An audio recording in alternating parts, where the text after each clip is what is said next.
Okay, so today I am going to be fitting the paver steps. You see I'm cutting a step over there now, and what I'm making is a triangle piece to fit in over right there. So I still need to adjust the cut on it a little bit to get it just right. And there you go. I think one more correction, and I'm rubbing it with another hunk of concrete paver to kind of break off the loose stuff on the edges and round the edge a little bit so that it looks more like a factory edge. So I'm pouring in about a third of a bucket of VersaBond thin set mortar by Custom Products, and I'm using the VersaBond to fasten or mortar the pavers down to the architectural blocks. So I have an aluminum 1" by 1/8" thick angle. That's Lintel that I'm using for the back of the top steps, and that is going to span the void between the backs of the blocks so that when somebody's walking on that step, it won't possibly teeter and fall in, causing a injury, most likely to an ankle. So you see me, I have a 1/2" by 1/2" notched trowel, and I am working the mortar into the architectural blocks and then laying the pavers on top of the mortar. And I'm going to do that with all the paver blocks today. If you look, you can see the aluminum lintel on the back of the course of blocks there. And so I am lifting up a block and then mortaring, placing the block down, and moving my way across the row and sweeping off the dirt, any contaminating stuff that might be on this step before I mortar. And there I am putting some more mortar on there, and I have pencil lines at the edges of the block on the end there so that I don't mortar beyond that. You don't want to have the mortar protruding out from under your blocks. You want to have it concealed. You don't want to see it. But I am using a pretty good amount of mortar under there because it has to span a bit, and it's holding down these blocks here pretty good. So there you see I had to make a curved block for that inside corner. Okay, this time I'm just taking all the blocks off because I know that they are packed together. And there you see the aluminum lintel there. And that is once again going to provide support where the void is. The void is filled with dirt, but there's still always the chance that if you step on that it can break something loose somewhere else on the paver and turn into a problem for somebody. The other nice thing about using that lintel is that 1/8" lift also translates into a little bit of slope on the step. So with a little bit of slope, it ensures that you'll have any rain or water will flow off towards the front of the step. So I'm setting the mortar there, setting the stones pavers into the mortar.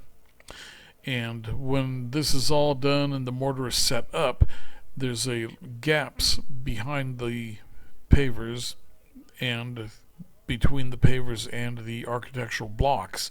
So what I'll do is I'll just get my bag of sand and pour a little sand in there to fill those voids. Okay, so now I am doing the bottom step. There's only 4 blocks on that, and I may come back at a later date and add another block on the corner outside of each row, and just have one block making the first little bit of turn on the row as they form back into the wall. And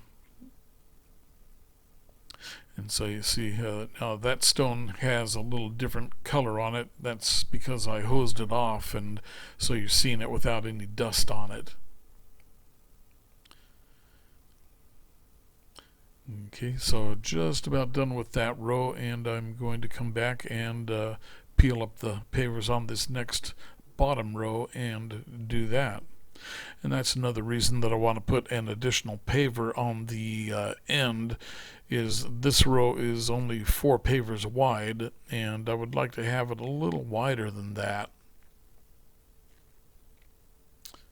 And so you see I'm just kind of peeling out the little bit of mortar that splooged out from under the steps above. It's not much, just a little bit. Okay, so I'm just working the sand there a little bit. I am packing that void with some sand, making it a little more firm. And then I'm going to clean it off again. And now let's start spreading out some more mortar. And on this one here, I just mortared right over the void because it had the hard packed sand on it. And it'll just be a good thing to have the mortar there, because it will give it a uniform amount of surface on the architectural blocks below, including into the dirt area. So I am just finishing off the last of the stones there. And there's just a tiny little bit of mortar here and there, so I'm cleaning that out from underneath. And then I'm just kind of working the spacing on that bottom row there a little bit. It seemed to have a little bit of a gap differential, so I'm just using the trowels to space it and even things out a little bit and hold them in place. Alright, so there is the steps. Now I'm going to show you a flashback.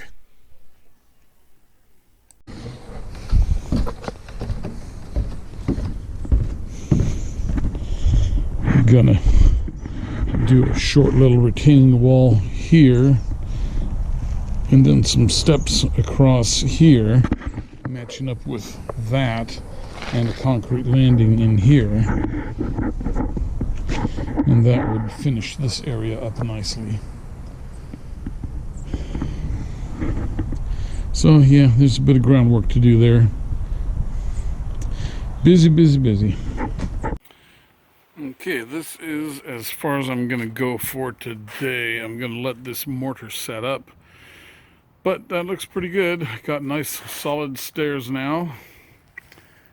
And on the back side of the stairs there, I have that 1-inch aluminum angle, and that acts as a lintel.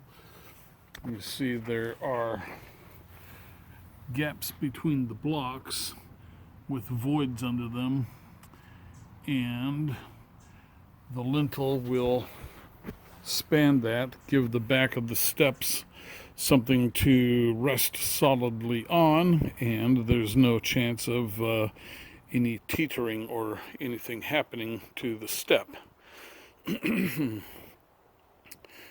And these are all in here now.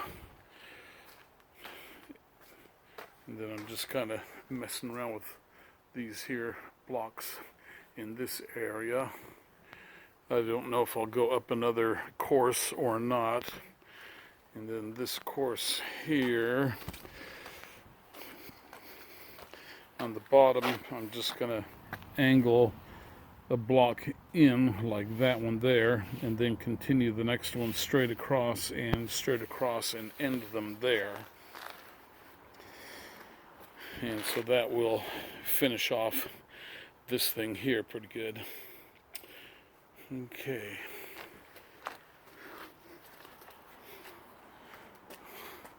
So there you can see how much of an improvement that is to the backyard parking area.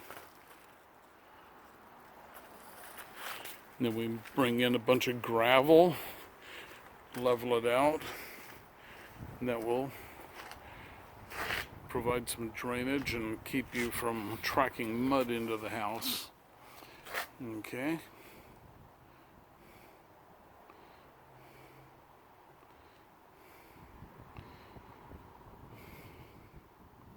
Okay, so there you go.